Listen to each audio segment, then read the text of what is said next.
Personality has power to uplift, power to depress, power to curse, and power to bless. Knowledge will give you power, but character respect. Never underestimate the power of human stupidity. The most common way people give up their power is by thinking they don't have any. Mastering others is strength. Mastering yourself is true power. The great secret of power is never to will to do more than you can accomplish.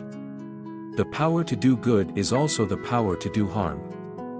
If you realized how powerful your thoughts are, you would never think a negative thought.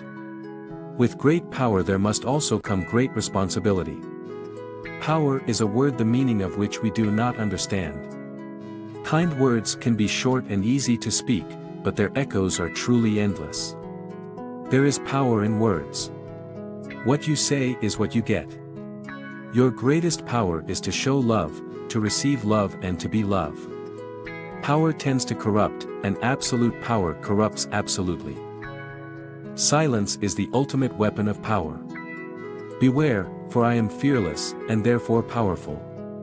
Power is not an end in itself, but is an instrument that must be used toward an end.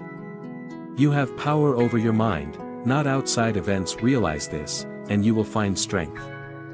Mastering others is strength. Mastering yourself true power. Don't give your past the power to define your future. The two most powerful warrior are patience and time. There is no greater power than faith. Obviously, power starts from within. I hope that you will find and have your own special power in any situation and time. See you soon.